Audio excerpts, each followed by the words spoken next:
Good morning/afternoon, depends on when you watch this. I'm Paul Mackay from Analog Wonderland. I'm here with Andy Church from Kodak Alaris. As promised, in Photokina, in the lovely Cologne, wonderful day. You might hear some hammering and banging behind us as people fervently get ready for the last bits. Andy's ducking out of his responsibilities building the Kodak stall briefly to come and talk about the winners of the competition. But before we get to the winners, Andy, noticed a little thing on Twitter. A couple of people might have seen it as well. What have we got here today? So it's turned out to be quite a special day. So as Paul said, we're announcing the winners of the competition, and also there's an announcement, a long-awaited announcement that's finally come out today regarding this product here, which some of you will recognise. So this is obviously Ektachrome film E100, the new relaunched Kodak film. And so the message that's gone out on social media today is that we are now manufacturing and finishing the film, and we will have pallets of rolls ready to ship this week to the regions. That usually takes sort of a week to 2 weeks, and once we've got in our warehouse, we'll be shipping out to end customers, distributors, going on to end customers. So it is now within touching distance. So when you say shipping to regions doesn't mean shipping to customers, to people who are going to use them yet. So there's a few stages here. Yeah, so a few stages to go. So we have regional warehouses. We have a main warehouse for Kodak, which is based in Stuttgart in Germany. So we'll be shipping the film where it's finished in Rochester onto Stuttgart in Germany. And then it will go out to our distributors who are based in every country, and they ship to the retailers who actually sell the film. So that process is probably a good 2 to 3 weeks. But wheels are now turning, the film is leaving the factory, and shipping is in progress. And I think that's the exciting thing, because obviously we all can't wait to get our hands on it and to use it and see the results. But even the fact that it's now coming off the factory line and coming over to Europe is a massive moment. That's fantastic. I know I'm putting you on the spot here, so we forgot to ask you about it before we went on. Pricing, do you know yet roughly what price it is? Maybe even just compared to your current range or anything? Yeah, absolutely. So pricing is always difficult, and I wouldn't necessarily compare it to anything, because so we have a price that we give to distributors, and then they're at liberty to put their pricing onto it. So it's very difficult to give a ballpark pricing figure for the market. So, but I would hope that you will find it's keenly priced when it arrives in the retailers. So we understand. Which is my goal. Absolutely, because we know that slide film is more expensive than negative, and especially when something is so new. Okay, well, we'll wait to see. I will wait to see as well, as you can imagine. Fantastic, thank you so much. So we are absolutely thrilled to do that. So is that all you're talking about at Photokina, or are you going to be talking to people who come up, film shooters? So as you know, we've got a broad portfolio of film, and we're happy to talk and looking forward to talking about all of the films that we have. The new ones, the P3200, the T3200. Ektachrome will steal the limelight. I'm sure there'll be lots of interest. We've got some technical sell sheets that we'll be handing out to people. Brilliant. Unfortunately, we've only got a very few number of rolls of film. I was about to ask, so what are you going to do with those 10? Well, there'll be one hidden in a big display full of film, and which will make me catch the eye. It'll be somewhere near the middle. And I haven't quite decided what I'm doing with these 10 rolls. Okay, so Andy and I are going for a drink over the next couple of days. Quite a lot of, I'll get these ones, don't worry about it. Yeah. Mission on, I think. Exactly. I'm cooking it myself, mate. Like, we are good. Yeah, absolutely. Okay, then, so we will we'll follow along then on Kodak Professional social media as well for any news. For people on Analog Wonderland site, we'll keep you updated as well as we see it flow through. Okay then, fantastic. Right, and then which stand are you at, or which part of Photokina? So yeah, we can be found in Hall 4.2, and so come and join us.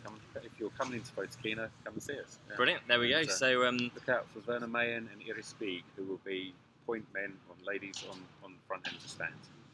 Brilliant stuff. So anyone interested in film, anyone interested in talking about Ektachrome, then head over there. Okay then. So the competition.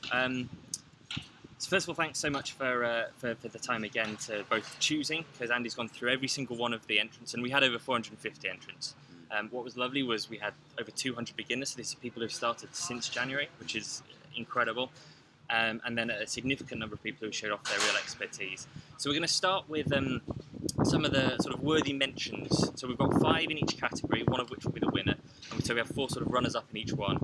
So do you want to talk through this first one? So this is called land rafting, and tell us why you like this. So firstly, I'll just say that the general standard was tremendous, and it really was tough finding an absolute winner, even the runners-up. And so we did have a short list. We narrowed it down, as Paul said, and yeah, so I was really impressed with the photography, and as Paul also mentioned to me earlier, the complete range of film that was submitted as well, which was very broad, and just shows you pretty well any type of film you can get a tremendous result on. So this particular one, which I'm sure you can see now, is a black and white film, and it was shot on T-Max, I think. T-Max, Let me find yeah. out. I'll just double check. So, Seamlessly prepared. We've seen so many prints and images. So, but this one, so the competition was really about fun in the summer, fun in the sun, and this one just sung to me in terms of people having fun. It's obviously a black and white image. It's actually Tri-X. Tri-X, sorry. Yeah. And and that's why it's got a slight grainy look about it, which I really like. So it hides a little bit of detail, but gives a little bit of mystique in there. The personalities of all the children, the delight on the other people's faces, watching what's going on, and it's a very simple scene. It's just a simple way to have fun, but it just encapsulates everything. I like the background being slightly blurred and the centre part of the image being sharper, although not perfectly sharp as well. Which gives a bit there's of some nice pan, isn't there? there's There's movement. You can see what's going on. Yeah, and as I say, it just encapsulates really what the competition was about, just having fun. Absolutely, brilliant. So then this one, a slightly different atmosphere, isn't it? This photo. Completely different, and we did get quite a few sunset scenes, and this one was particularly near the top. So the bright colours you can see there, the tranquility of the scene, the fisherman, I'm guessing, digging around for something. Yes. but it was just a lovely scene, something I would want to hang on the wall, and so definitely worthy of the runners-up place. Well done, Bradley Hayne. Perfect. Okay, on to this one. So we had a debate about this one, didn't we? Yes. Yeah. I think I might have won, but I'm not sure. So this one is from Josh Bagshaw. Sorry. Yep. So this, I believe, was shot with a very long exposure, which is so it would be a nighttime scene, and that's why things that you normally wouldn't be able to see are much brighter, particularly the stars, which have grown in size because the length of the exposure. So the more light has come in, the size of the star, they're twinkling even more than ever, and they've grown in size. You can see a car passing by. Yeah, just at the bottom. Again, it's been picked up by that long exposure. So just a fantastic image, the way that people are looking out, and the whole night sky was. Yes, I think traditionally it's very difficult to get both a foreground that's very dark and then the stars and the light in the background as well, both well lit. So the balance and, as you say, the exposure done within that is really top quality. And it was obviously on a colour film as well. Yes. But although most of the content is in black and white, so but it was it's just shot very well. Yes, perfect. And then the final runner-up. The final runner-up by Billy Evans. So a nice easy name to pronounce. So this is an action scene. Clearly the skateboarder's moving at high pace, and yet he's still in focus. And so he's leaping up the steps, and just about to capture at the right moment to get the skateboarder in focus. It was just great. I really liked it. So. And this was actually shot on Colour Plus. I don't know whether Billy used one of the free Colour Pluses that we gave out as part of the competition, but either way you can see, yes, the colours aren't maybe as rich as you would get from an Ektar or something similar, but even so for the time and with the texture, it's just beautiful, isn't it? Yeah, absolutely. Yeah. Brilliant. And then, okay, so we move on to the winner for the beginners round. So tell us about this one. Absolutely fantastic. So this is a scene which is double exposed, possibly even triple exposed. We're trying to work it out. We're not really sure. So something for a beginner to do, to have put forethought to it. They've either done their research or had someone sort of give them a good education, I think. But a tremendous image, lots of mystique. The person in the middle, the silhouette of the person, the clothes he's wearing, the environment he's in, the branch of the tree, giving it that sort of eerie look with the other sort of foliage around, the other tree around as well. And it's just overall a really well shot image. It's a great level of mystique, nice colour, sort of a little bit. I'd say again because for something where the silhouette, it's really about silhouettes, but even so, the colour of the sun, the yellowness gives it a depth I don't think black and white would have done necessarily. Yeah. And yeah, it's just really really nice. Particularly the naked branches with no leaves, giving it an extra effect as well. Brilliant. Okay, then. So congratulations to Mitchell Shaler as our first winner. We'll move on to the proficient in a minute, but then, as we've promised, you will get a a Kodak goodie bag. So you'll see an email shortly coming from Analog Wonderland just to get your address and anything, and it will include, as hoped,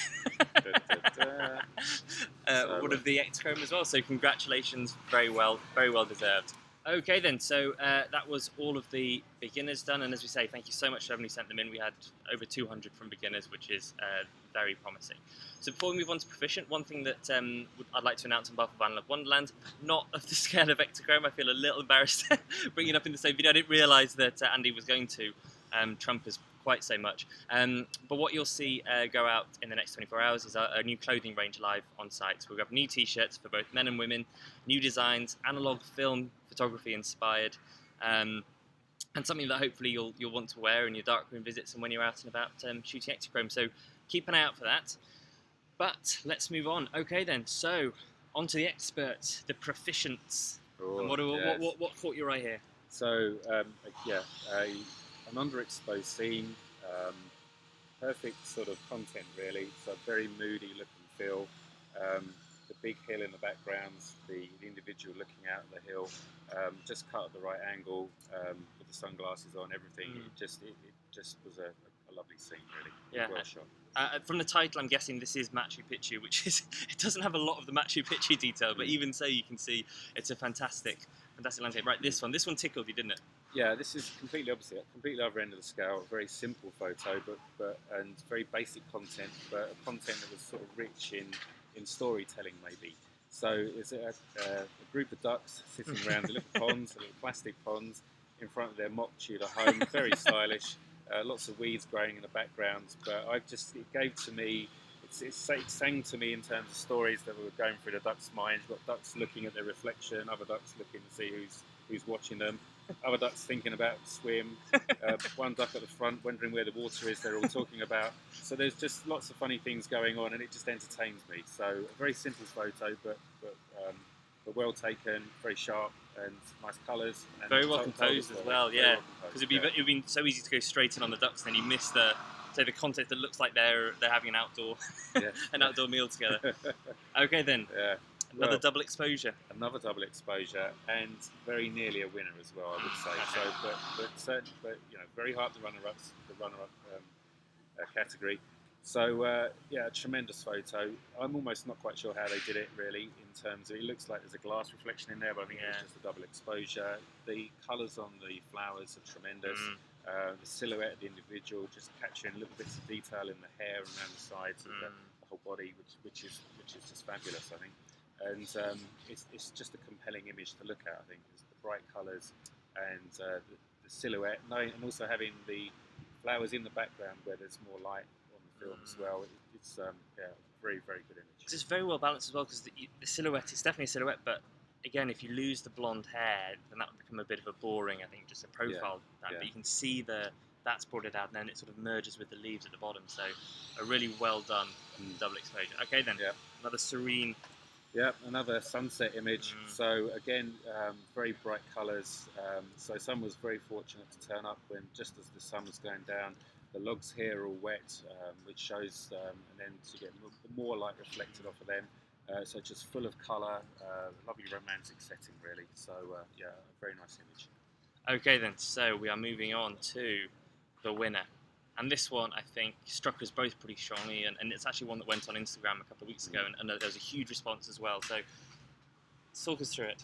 Yeah, so as Paul said, a fantastic image. So the scene content is really good. It's sharp. There's loads of rich colour. The poppies or flowers at the front, very rich in the reds. They're all in focus, very sharp. The perfect composition in terms of the sun setting behind the tree in the middle of the image, and the shadow being cast, and adding more mystique in as well. And the shadows are the sort of the background as well. So it just it's a compelling image, really. It really is, and what's so impressive is that catching the light coming through the poppies gives you the colour through where traditionally would be shadow. Now, we looked this up. This was taken on portrait, and I don't think either of us were particularly surprised. They're known for its exposure latitude, but even so, there's a difference between knowing the film can do that and taking a photo like this that brings out really such strong highlights and shadows. Yeah. While retaining the colour, I think. Yes, yeah. Just impressive in every way. So, yeah, a very worthy winner. Fantastic. Well, congratulations. I believe it's Chris who's the winner there. So again, you'll have an email. You will have a goodie bag shortly on its way. And then finally, just to wrap up and say a huge thank you. I mean, Andy mentioned it at the start, but as we looked at all the photos you've seen today, which films it came across, you have 3 on Ektar, but then 1 on Tri-X, 1 on Ultra, 1 on Colour Plus, 1 on Pro Image, which obviously is only a recent one for us in Europe to get hold of. 1 on Gold, 1 on Portrait 160, 1 on Portrait 400. So you can tell that it's not like, you know, the most expensive or professional films will deliver the best image. It's really the range, isn't it? Yeah, yeah. It's put any roll of film in your camera and take the time and get a composure right, and you'll get a great image. So well done. Yeah. Fantastic. Well, thank you so much again, Andy. I'll let you get back to your building, hammering, and generally preparing for tomorrow morning. Sticking up. Yes, exactly.